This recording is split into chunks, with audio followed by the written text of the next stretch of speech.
Hello, welcome to part 3 of the chapter D and F block elements. So we were discussing a few properties and trends of the D block elements. Now moving forward, let us continue with the formation of interstitial compounds. This is the next property. Formation of interstitial compounds. Alright, so let us understand. If you have small atoms like hydrogen, carbon, nitrogen, they occupy the interstitial space in the transition metal crystals. So they occupy interstitial spaces of your transition metals, because these transition metals have got large voids between them. They are a little bulkier in size, so they have got spaces like this. Okay, so look at that. There is a space here. You see, there is a space here. And in this space, the smaller atoms can easily occupy this interstitial space. This is what we call as interstitial space. Alright, so because of which, when the small atoms like carbon, hydrogen, nitrogen will occupy the interstitial spaces of the transition metals, it results in the formation of non-stoichiometric compounds. What is the meaning? They don't have a proper stoichiometric ratio. For examples, VH.56. VH.56. Look at that. We generally have 1 to integer values, right? So this is like, for one vanadium, that is 0.56 hydrogen. Correct? So this exists. This is a proper compound. The reason for the existence is because these small atoms will come in between and they kind of have form this non-stoichiometric compounds. Okay, Ti titanium H 1.7, or maybe Ti carbon, titanium and carbon, Ti H2. Remember these names, and Fe3H. Alright, so all these compounds, they don't have, or they don't follow the principle of stoichiometry. Now look at that: hydrogen, titanium, all these compounds, if you see, iron and hydrogen should have one valency, here it is 3. So that is what I was trying to tell you, that the non-stoichiometric compounds which are associated with the transition elements and smaller atoms is only because of the large void which is present, empty spaces which is present between the atoms of transition elements, in which these small atoms can easily enter and occupy that space. Now, what are the properties of these interstitial compounds? What are the special properties? They have a higher melting point than pure metals. Okay, higher melting point than the corresponding metals. For example, if you are talking about VH.56, as compared to vanadium's melting point, this compound has got a better melting point. They are chemically inert, obviously, because their stoichiometric ratio is something which is not on par with the standard, so they are chemically inert. They are generally hard, like especially some borides, they are very hard. Okay, but they do retain metal conductivity.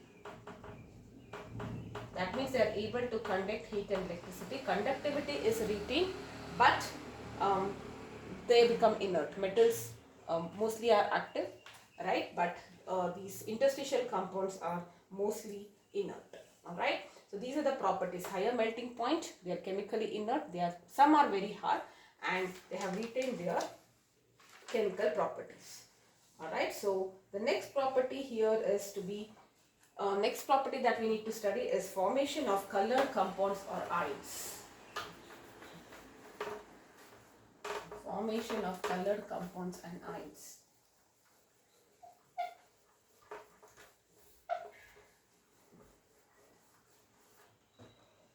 Okay, formation of colored compounds or ions. You have studied in S block and P block, they do not form colored compounds, whereas ferrous compounds are green in color, ferric compounds are red in color, copper, blue. So what is so special about these transition elements, and all of the colored compounds mostly you see are transition compounds. What is so special about these transition elements that they enable the formation of colored compounds, correct? So most of the transition metal compounds, I'm not talking about elements here, transition of metal compounds and even their ions will have color both in the solid state as well as in the aqueous state. Even in the solid state, take about copper crystals, copper sulfate crystals. Okay, if you put in aqueous state also you will have color. Even in the solid state they are having color. And the reason for this color is because of the absorption of a part of light. Absorption of a part of light which is incident on it. So a part of light is incident on it. Let us say this is copper sulfate and this should be blue in color. So light is incident on it, a part of it is getting absorbed and the remaining part gets transmitted. Whatever gets transmitted is the color that you see, right? So what actually happens is, and that will be the complementary light. Okay, so I'll tell you that. So what happens, now why it's only formed in transition elements?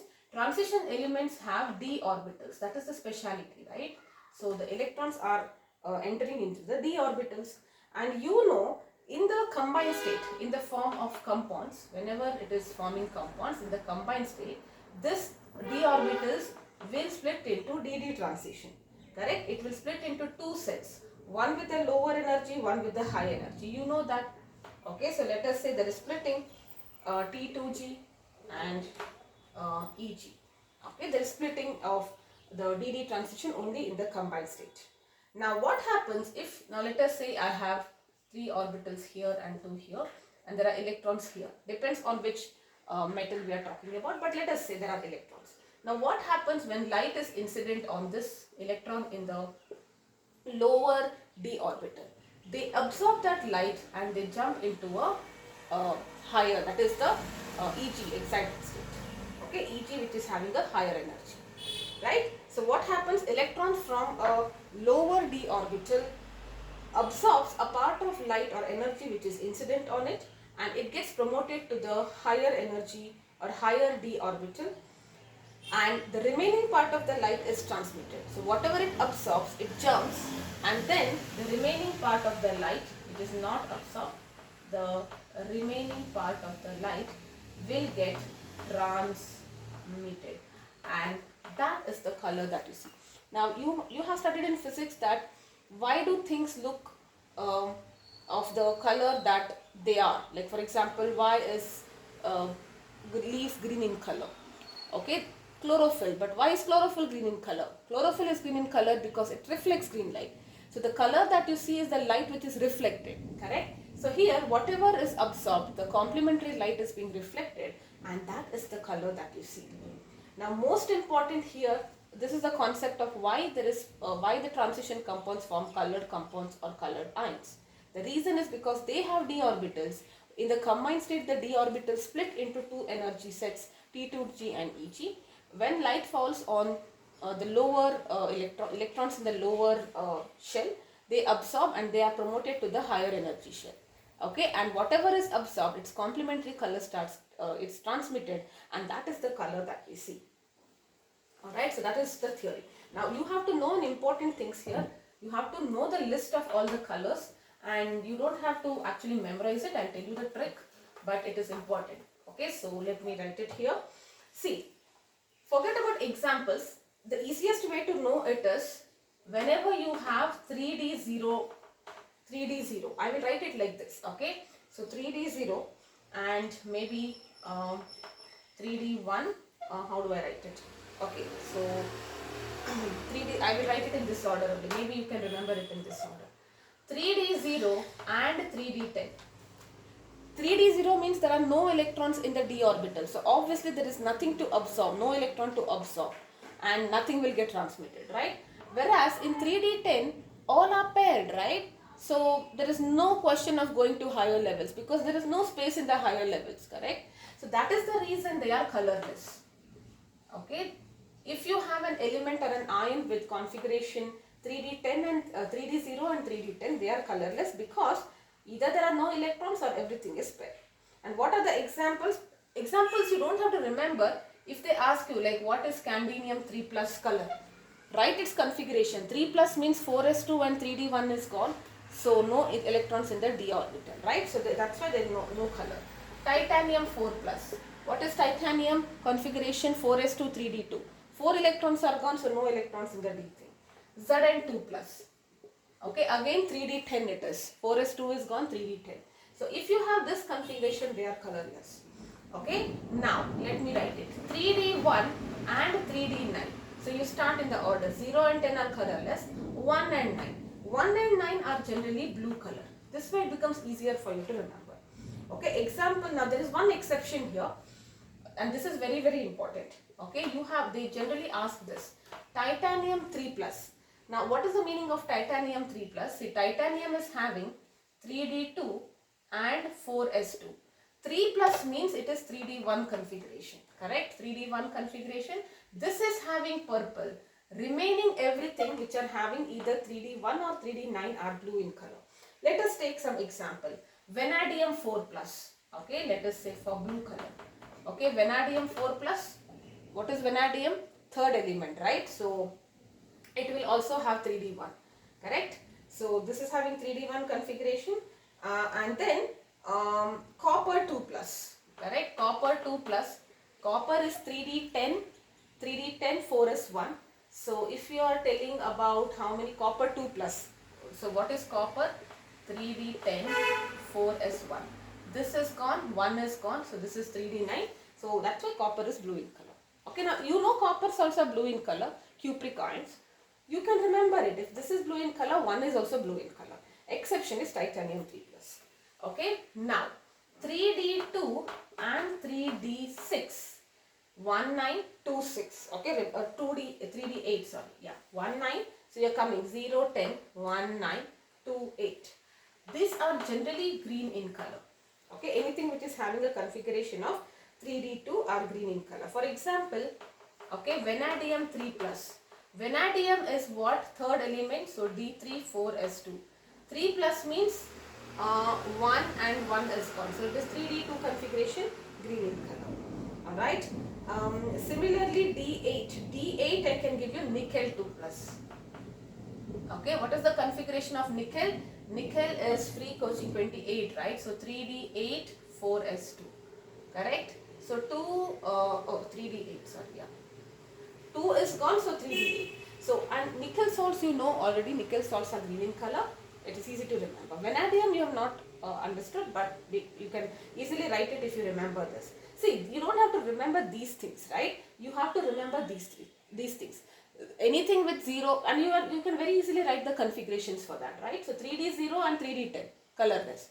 3d1 and 3d9, blue color. 2 and 8, green color. Alright? Now let us say 3d3 and 3d4. After that it is going in pairs. Okay, 3d3 and 3d4. They might have either blue color or violet. There will be some exceptions here. So let us try to write. Okay. Now if you are talking, mostly it is violet. There may be one ion which is blue in color. So let us talk about violet. Violet will be vanadium 2 plus. See, 3 plus is 3d2, 2 plus will be 3d3, obviously. Okay, chromium 3 plus. That is violet in color. Alright. And manganese 3 plus. That is also violet in color. Okay, now manganese is d5. 3 plus means it will have d4 configuration, right? Yes. And chromium in 2 plus. Chromium in 2 plus is having blue color. Only this is blue, remaining everything are violet. So how do you remember? 1, 9 is blue, 2, 8 is green, 3, D and 4 is generally violet with an exception blue. Here also this is purple. Okay, remember this exception is super important, and chromium also blue. Okay. After that 5, D5 if you have. And then you have D6 and D7. That's all right. 8, 9 you have covered already. Okay, D5 is pink or yellow. Okay, now if you're talking about D5, you have manganese 2 plus, potassium permanganate and all that, pink color. and you have Fe3 plus, which is yellow color. Okay, so that's why I can write both. And 3D6 will be green in color, like Fe2 plus. Fe is what? Fe is 3D6, 4s2. 2 plus means 3D6, green in color. You know this ferrous salt, right? And 3D7 is pink in color. What is the example? Cobalt 2 plus. Now some colors you know, it becomes easier. But otherwise, do not remember this. It's easy to remember this. 0, 10 colorless, 1, 9 blue color. Exception is titanium 3 plus, which is purple. 2, 8 is green color. Okay. 3 and 4 is generally violet. Exception is chromium 2 plus. Remember that. So titanium 3, Ti3 plus is purple. 3 purple. And 2 plus is blue. Okay. C2b. Okay. C2 is blue. Something like that. Okay. However you want. D5 is going to be after that 5, 6, 7. Pink, green, pink. Pink, green, pink. This is what you need to know. Blue, green, blue. Pink, green, pink. Okay. In this order you should be known. Blue, green, blue. Exception is blue, green, violet, I should say. Don't say blue, green, blue. Blue, green, violet. Exception is blue. And then pink, green, pink. Or sometimes you can have yellow in the case of iron. Iron, anyway, you know its color. Okay, so blue, green, violet, pink, green, pink. That's what it is. Okay, so this is, you have to remember all this list because they can ask you. Especially like I told you, titanium 3 plus, they mostly ask you, it's purple. Chromium 2 plus, they ask you it is blue. And anything they can ask you. You don't have to sit and memorize this because this becomes confusing. Don't remember V4 plus is what, V3 plus is what, V2 plus is what. Instead of that, it is easier to remember this. Blue, green, violet, and then D5, D6, D7. Pink, green, pink. Alright, yes. Okay, so that's it. The next topic here will be about ionization enthalpy. The ionization enthalpy, standard electrode potential, and oxidation states are a little tricky, meaning you have lot of small things which are very important. Till here it was very small. Catalytic property, magnetic property, interstitial, colored ions. Alright, so from now onwards it's going to be a little extensive. Ionization enthalpy. Okay, what is ionization enthalpy, by the way? Ionization enthalpy is that energy which needs to be supplied to remove an electron, outermost electron, from a isolated gaseous atom. So if you have an atom in the gaseous state, how much energy I need to supply to remove one electron is what we call as the ionization enthalpy 1. If I want to remove 2 electron, we call it as IE2, 3 electron IE3, and so on. Alright, so that's the definition of ionization enthalpy.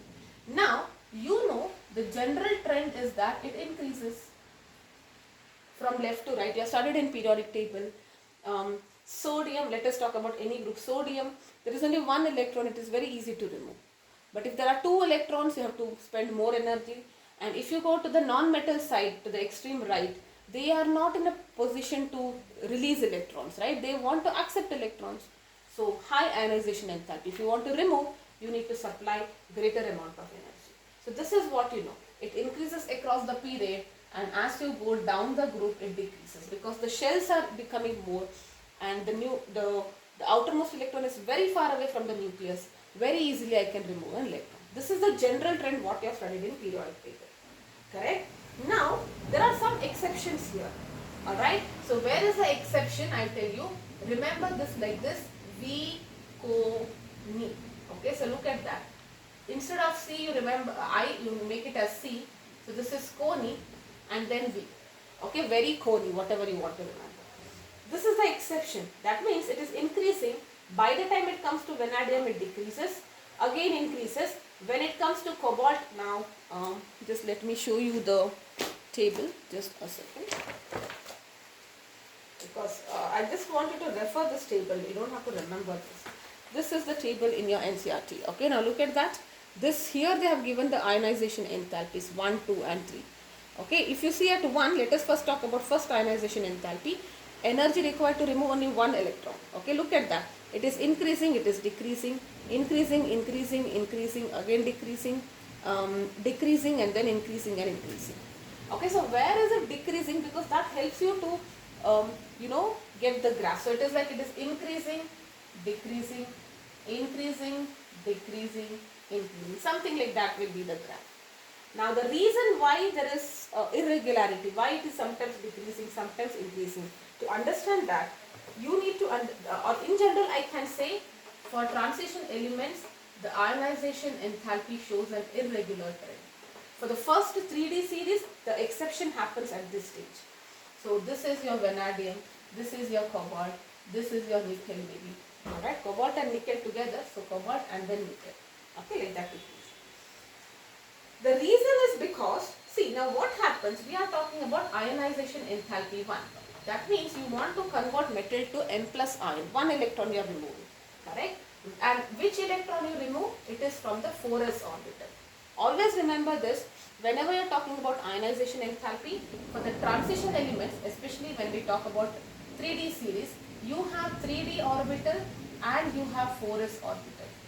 Energy wise, you know, 4s is filled first and then 3D is filled, correct?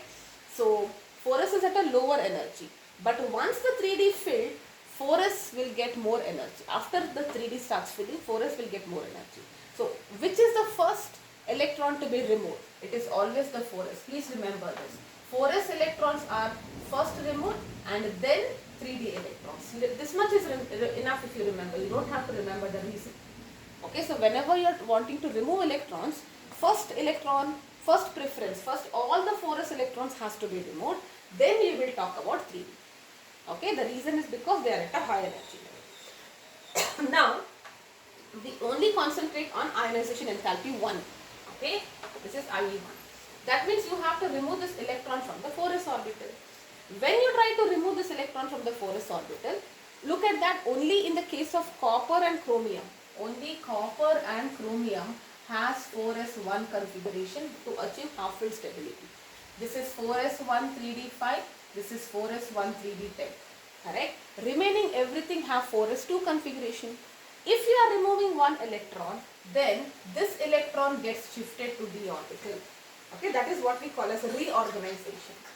Okay, when one electron is removed from 4s orbital, the remaining electron in the 4s orbital will move to 3d orbital, and this is what we call as reorganization. This is what we call as reorganization. There is some reorganization. This will come here. Energy difference between 3d and 4s is very minimal. Easily the electrons can jump from here to here. Alright, so what happens? There were 2 electrons. You apply ionization energy 1. You give ionization enthalpy 1 to that particular metal, and you are trying to remove this 1 electron. When you are trying to remove this 1 electron, there is only 1 electron left now in the 4s orbital. We will talk about this later. Okay, this electron will jump here, and there is reorganization. And when reorganization happens, this will result in the increase of exchange energy, or in other words I will say exchange energy is released. Okay, there is exchange. Now especially when you are talking about cobalt, okay, let me talk about cobalt. What is the configuration of cobalt? Free coaching, so it's 27, right? So it is 3d7 4s2. What is the arrangement? 1, 2, 3, 4, 5 and 4s2, 1, 2. Okay, 3d7, 1 and 2. Okay. Now what happens if you remove this 1 electron? You are trying to form CO+. So this electron will come here now, right? So this will pair with this electron. Now look at that. This electron will have more exchange options. It can exchange with this, it can exchange with this also, this can exchange with this. There are 3 ways for it to exchange. Earlier there was only 1, correct? So in cobalt, there was only 1 exchange possible. You have studied this in structure of an atom. Whereas the moment Cu plus is formed, there are 3 exchanges possible. So some amount of energy, more energy is released. That is what we call as exchange energy. And that was we had learned this when we were trying to explain the why it should be paired, the principle, right? Anyways, that's okay, don't worry about it. So understand that exchange energy, whenever there is more pairing which is happening, more exchange energy is released, and if energy is released, it is becoming more and more stable. What it internally means is, see, technically for cobalt it is increasing because it is going to the right, but because some energy is released, let us say you had to give 100 joules of energy. This was the ionization enthalpy. You are giving 100 joules of energy, but maybe 30 joules is getting released because of the exchange, increase in the exchange options, correct? Because it is released, overall the ionization enthalpy is only going to be 70 joules. So since it is getting released, I will be supplying only a little bit because that compensates, the exchange energy compensates for that what is that difference in the ionization enthalpy. Alright, so that is what it is. The first ionization enthalpy, why does the transition element show a irregular trend when actually it has to increase from left to right? The reason is because when you're trying to remove one electron from the 4s orbital, the other electron jumps here into the 3d orbital. There is reorganization. Whenever reorganization happens, depending on how the reorganization happens, there is release of exchange energy because there are more exchanges possible. Because energy is released, overall ionization enthalpy 1, that is to remove one electron, will be slightly reduced. So wherever it is reduced, in whichever options, you can see that they are having more exchange energy. See, if you are talking about other things, you may not have that, or there may be other factors which are like, not allowing this, something extra may be there, which you don't need to know. You only need to know this general reason, okay? And I have explained in cobalt, in nickel also the same thing. Nickel has this, so it will starts filling this, so there is even more option. Now iron we will not talk because though it comes here, there is only one exchange possible, right? So iron generally there is no variation, it increases. Alright, so only these three you have to remember variations. Now let us talk for chromium. Now for chromium, it is less. This is what you need to understand. To make a chromium ion, ionization enthalpy is less. Why? Because chromium has a configuration of this.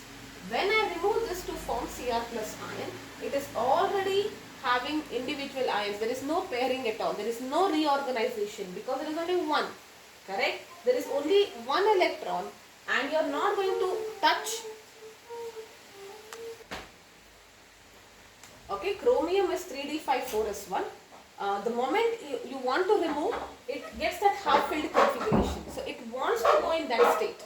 If it is wanting to go, you want to study and become something. So nobody has to push you. The energy from the other person to push you is lesser. So chromium wants to be in that state. So that's the reason the ionization enthalpy for chromium to get converted into Cr plus is less. Because the moment it gets converted into Cr plus, it will obtain a 3d5 configuration. Okay, after chromium, you have to remember for zinc. For zinc to get Zn plus, this is much higher. That means I need to supply more energy to take an electron from zinc. And the reason is because, what is the configuration of zinc? This is the configuration. The moment you take one electron, this one electron will not be able to shift to d orbital because this is completely filled. So there is no release of energy, and if there is no release of energy, it is the usual trend which should increase, correct? So that is the reason why you are talking about this. See, generally why it increases, I told you, because there are more electrons, and to remove more electrons it is more difficult. When you have only one electron, it is easy. You have more electron, it is difficult. In the case of zinc, this one electron which is left out in the s orbital will have no place to go here. So there is no release of energy. That means you have to supply more energy. So this is what you need to remember in the first one. Alright, so I hope this part is clear. In the case of ionization enthalpy, we only spoke about ionization enthalpy 1. In general, I can say the entire last group number 12, zinc, cadmium and mercury will have high first ionization enthalpy. The reason is because there is no I just told you for zinc, but it is applicable for everything down the group. The reason is because there is no reorganization of electrons, no jumping which is happening because of the completely filled d electrons. Okay, so that is about ionization enthalpy 1. So what you need to remember for ionization enthalpy 1, it shows an irregular trend because when you remove one electron from the 4s orbital, there is reorganization which is happening. Sometimes this reorganization might release energy because of the exchanges, possible exchanges that is happening. More the exchanges, more happier it is. So that means more is the energy released. And if energy released is more, the ionization enthalpy will be less. Okay. Now why it is less in chromium? Because chromium would want to come to that state, so you don't have to push it much. And in the group 10, group 12, that is the last 3D10 elements or D10 elements, N minus 1 D10 elements, they are all high because no reorganization is possible. Alright, so this is about ionization enthalpy 1. Now let us talk about ionization enthalpy 2. What is ionization enthalpy 2? Ionization enthalpy 2 means I want to remove 2 electrons.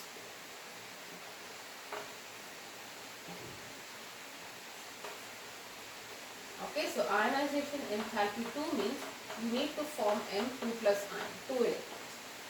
In general, the second ionization enthalpy will be greater than the first. Okay, look at this.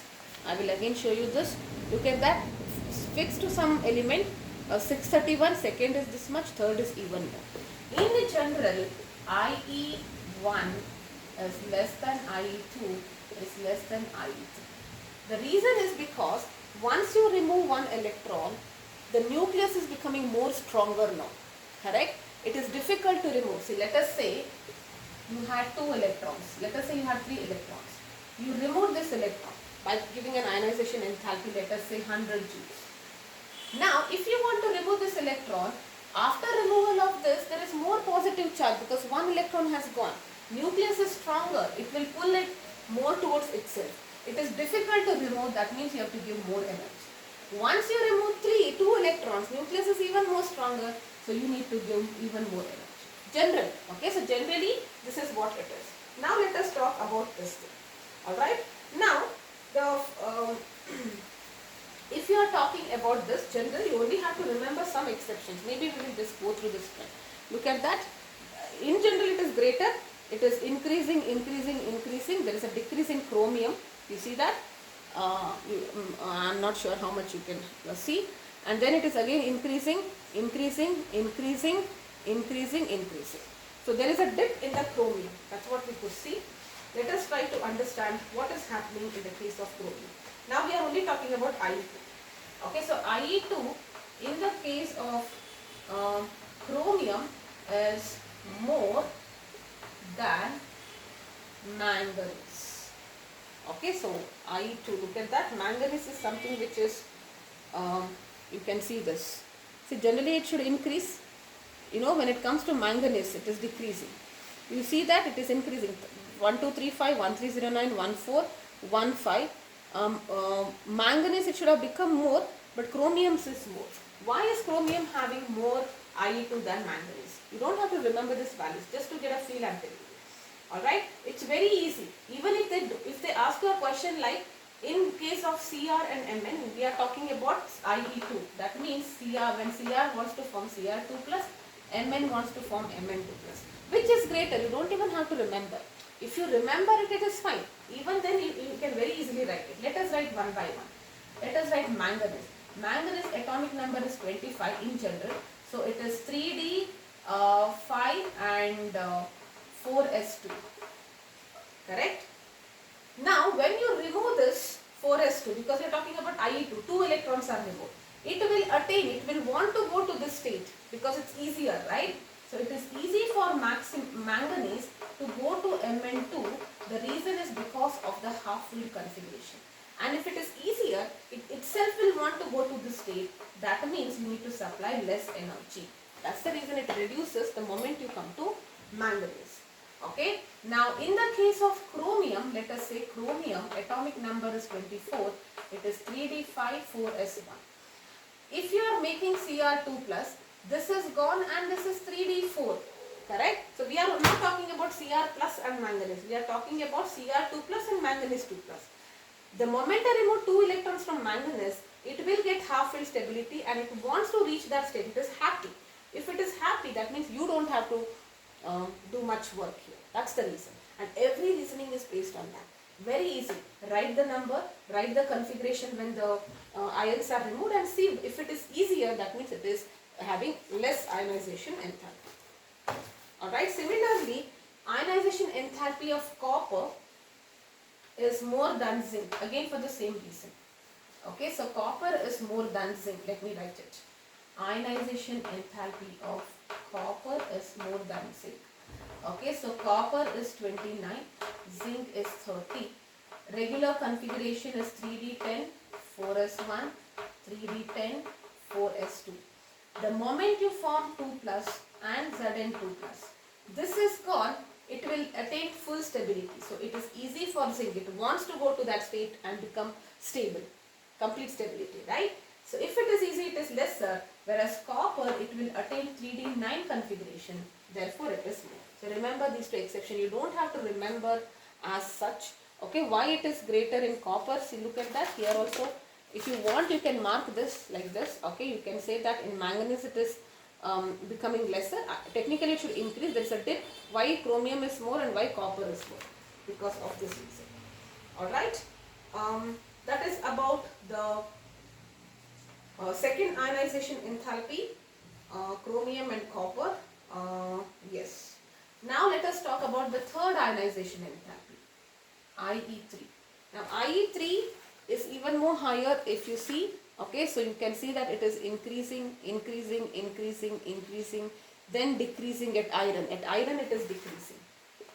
Okay, iron it is decreasing. I'll just note it just by observation. Okay, it is increasing. So only iron is the exception, and there are some values which are exceptionally high. Let us try to understand why it is low for iron. Iron is 26. This is all you need to do. Very easy. Even if they ask is it greater or lower in the case of iron, you just have to write configuration and see. Okay, so 26 is 3d6 4s2. If it tries to, when we are trying to form 3 plus, okay, so it is getting 3d5 configuration and it wants to go to that state. That's why it is low. Same reasoning. Okay, now another thing is manganese and zinc are very high. Look at that. Manganese is from 2,9 it is 3,2 and zinc from 3,5 it is 3,8. Sudden increase. Okay, so IE3 for manganese and zinc are very high in comparison. The reason is because, let us try to understand. So manganese is 25, D5 and 4s2. Okay. Now the moment you remove 2 electrons, it is already half filled. You know Mn2 plus is very stable because it has got half filled stability. You are trying to forcibly remove one more electron. You are trying to change the stability. Something which is already stable, you are trying to introduce some changes.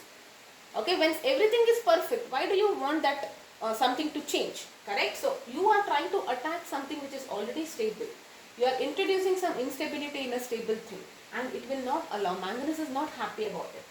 Yet if you want to remove, you have to give more energy. That's the reason it is very high. Think about Zn3 plus. Same thing. The Zn is 3d10 4s2. The moment you have Zn2 plus, it is already stable. Correct? And when it is stable, if you want to disrupt or play around with the stability, you want to force it to be unstable, it will not allow. That means you have to supply more energy. Alright? So this is what you need to remember. Alright? So what is the thing that there is one more last thing in ionization enthalpy and we are done. I'll stop this video after this. Standard electrode potential, chemical reactivity and oxidation states maybe I will take up in the next video.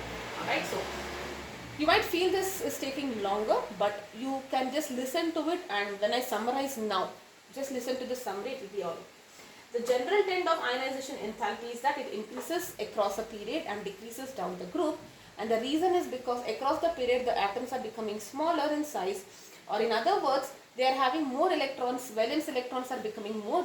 To remove one electron it's easy, to remove 2 electrons it is difficult. Or in other words, even if you talk about the size is becoming smaller, the nucleus is powerful, it is difficult to remove.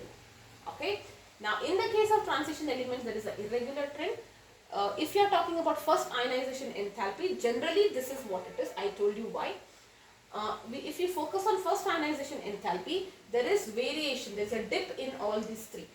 Okay. So it should increase, it is dipping in the case of vanadium, cobalt and nickel. And the reason why it is happening is because, in general, okay, is because When we say ionization enthalpy, you are removing outermost electron from an s orbital. The remaining electron jumps, and when it jumps to the next d orbital, that is reorganization, maybe some energy is released because of exchange options available, and that results in the lower values of IE1. Okay, but for chromium it is lower because the moment you try to remove one electron, it will occupy 3d file configuration, and that's the reason it is lower in the case of chromium. And in the case of zinc, it is higher. First ionization enthalpy is higher because zinc is 3d10 and 4s2. The moment you remove one electron, it cannot jump into 3d because it's already filled. So no release, only you need to supply more energy because no energy is released. That's all you need to remember in the first ionization enthalpy.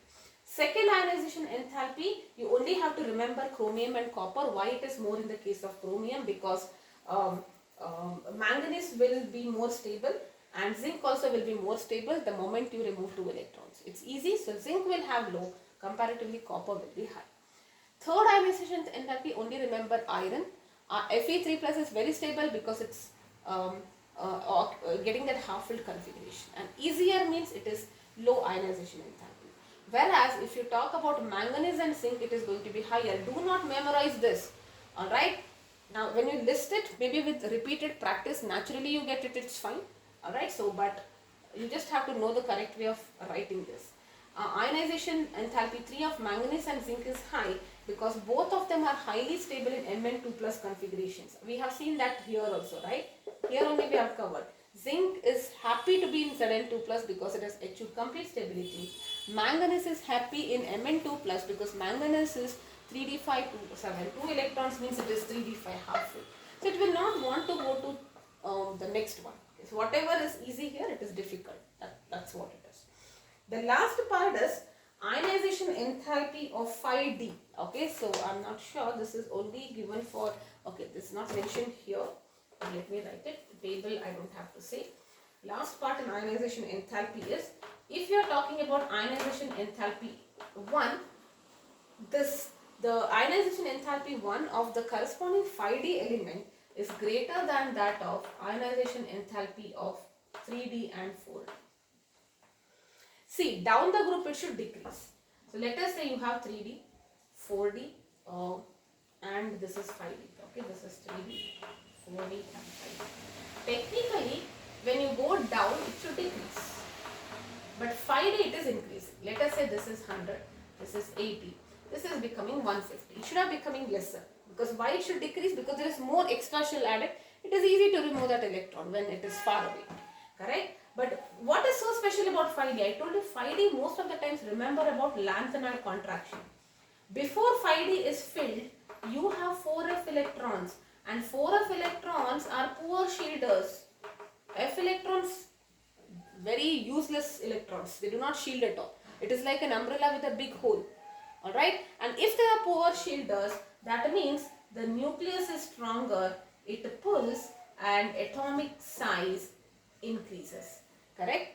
So look at that. We discussed this in atomic size also, right? They should have 4 shells, but because there is increase because of one shell, but it is compensated by the pull. You know, one shell is added, but nucleus is pulling it back. So relatively they have the same size, and that's the reason it is, you know, difficult now, because it has become smaller. It is difficult to remove one electron. That is one important point. Alright, smaller the size, difficult it is. Okay, so that is about ionization enthalpy. This was a little detail like I mentioned. After that you have standard electrode potential, oxidation states and chemical reactivity. Standard electrode potential also is going to be a little longer because there are so many things. Especially if you are not very confident about electrochemistry, it becomes a little difficult. But I will explain whatever is required. We will not get into the actual details of electrochemistry. We will understand it from the perception of this chapter. Okay, so after if you know electrode potential, chemical reactivity is very small. Oxidation states is also going to be a little longer. Alright, so yes. I will cover those 2 topics in the next video.